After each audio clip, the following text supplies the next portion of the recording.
इसे इत्तेफाक कहा जाए या संयोग, ठीक से बता पाना बड़ा मुश्किल है कि अभी आतंकवादी संगठनों ने फिर से सिर उठाना शुरू कर दिया है। जम्मू कश्मीर में अभी अभी जो लगातार घटनाएं हुई हैं वह बता रही हैं कि आतंकवादी और आतंकवादी संगठनों ने फिर से सिर उठाना शुरू कर दिया है। इनका सिर कुचल दिया जाएगा, यह तो भारत की परंपरा रही है। ये दब जाएंगे, इनके जो फन है ना ये कुचल दिए जाएंगे, ये अलग बात है।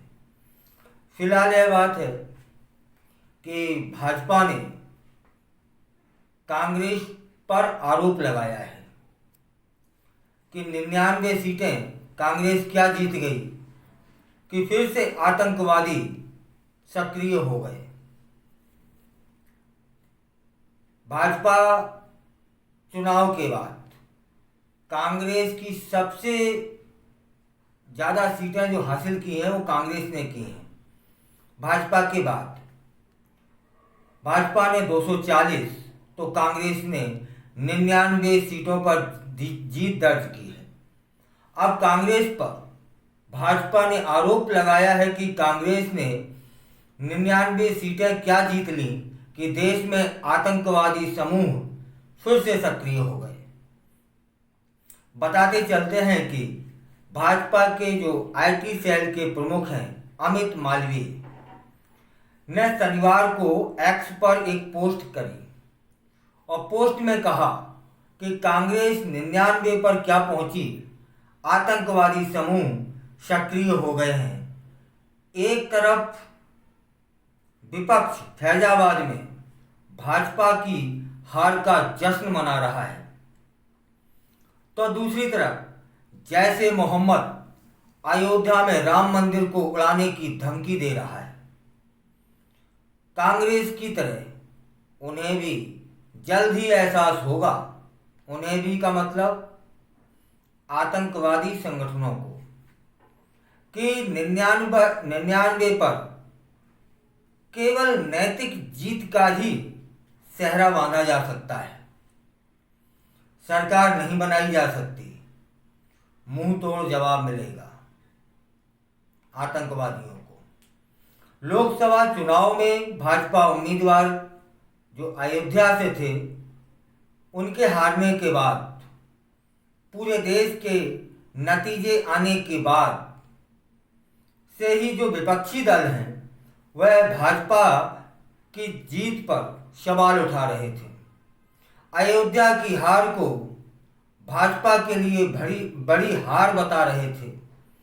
विपक्षी दल लोकसभा में भाजपा की सीटों की संख्या कम होने पर भी कटाक्ष कर रहे हैं। उनका दावा है यह भाजपा की नैतिक हार है। हो भी सकती है, उनका दावा कितना सही कितना गलत यह तो वह जाने या फिर जनता जाने। फिलहाल जो भाजपा के आईटी सेल के प्रमुख हैं उन्होंने जो पोस्ट की है वह उस पर चिंता जरूर बनती है, उस पर सोचना जरूर बनता है कि 99 सीटें कांग्रेस की आते ही आतंकवादियों ने फिर से कुल बनाना शुरू कर दिया। पिछले कुछ दिनों में जम्मू कश्मीर में आतंकवादी घटनाओं में भी बहुत तेजी से और बहुत ज़्यादा बढ़ोतरी देखी गई है। आतंकवादी संगठन जैसे मोहम्मद ने अयोध्या में राम मंदिर को बम से उड़ाने की धमकी दे दी। आतंकी धमकी के मद्देनजर अयोध्या में सुरक्षा व्यवस्था और मजबूत कर दी गई है। अब यहाँ जानने वाली यह बात है कि इसमें तो भाजपा के आईटी सेल के प्रमुख क्या कह रहे हैं क्या नहीं कह रहे हैं यह वो जाने। लेकिन एक बात सच है कि एक दौर ऐसा था जब रात को सोते थे और सुबह जागते थे, तब मालूम पड़ता था कि बंबई में बम धमाका हुआ है, दिल्ली में बम धमाका हुआ है, उत्तर प्रदेश के किसी शहर में बम धमाके हुए हैं। कभी बस में, कभी साइकिल में, कभी किसी दुकान पर, कभी मेट्रो स्टेशन पर बम मिलते थे।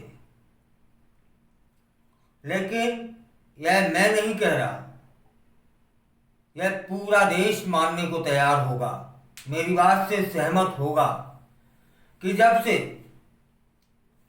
भाजपा पूर्ण बहुमत के साथ सरकार में आई और क्या किया क्या नहीं किया यह भाजपा सरकार जाने, विपक्षी जाने और जनता।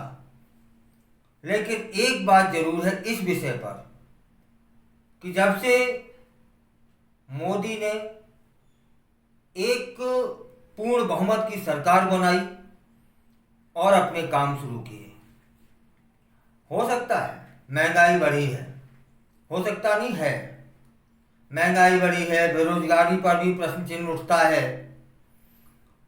कईयों मुद्दे हैं जहां भाजपा सरकार पर उंगली उठाई जा सकती है। लेकिन एक बात जरूर है कि जो आतंकवादी गतिविधियां थीं उन पर लगाम लगी है। एक समय ऐसा आया कि लगने लगा कि अब तो पूर्ण विराम लग गया, जबकि एक समय ऐसा भी था जब अखबार सुबह उठाया तो देखा कि फलाना शहर में, मेरठ में एक बम से 4-5 लोगों के चीथड़े उड़ गए, कहीं बम से बस में लगा दिया गया, बच्चों को नुकसान पहुंचाया जा रहा है, सिनेमा घरों में बम लगाए जा रहे थे। डर इस कदर समा गया था आम जनमानस में कि पता नहीं, रात को सो रहे हैं, सुबह हम जागे तो हम ठीक से सुरक्षित जाग पाएंगे कि नहीं जाग पाएंगे, पता नहीं बम हमारे घर में ना फोड़ दिया जाए।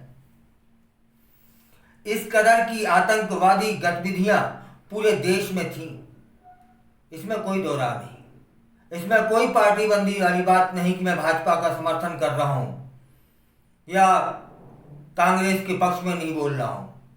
इसमें कांग्रेस और भाजपा वाली कोई बात ही नहीं है, बात है आतंकवादी गतिविधियों की।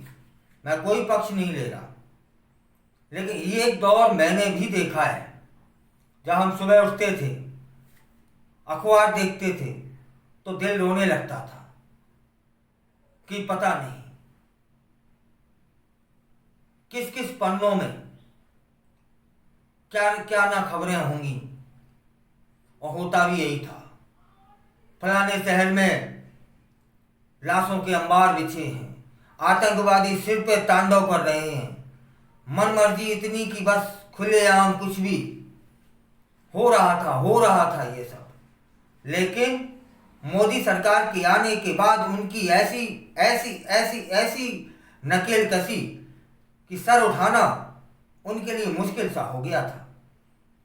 एक समय ऐसा भी आया कि पता नहीं ये आतंकवादी किस बिल में घुस गए, ढूंढने से भी नहीं मिल रहे थे, और आम जनमानस तो यूं कहने लगी थी कि अब करो, अब बम से उड़ाओ, अब ये करो, अब वो करो, तब भी आतंकवादी गतिविधियां नहीं हो रही थी। इस कदर से नकेल कसी गई थी।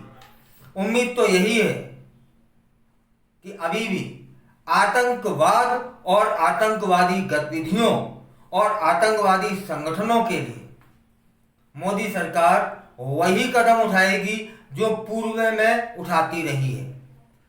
देश को सुकून चाहिए, शांति चाहिए।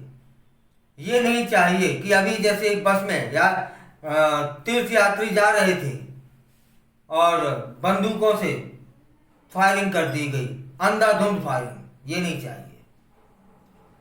इसके लिए तो चाहे सर्जिकल स्ट्राइक करनी पड़े या जो भी करना हो वो करना पड़े, लेकिन सपोलों को उनके बिल में ही घुसेड़ देना होगा।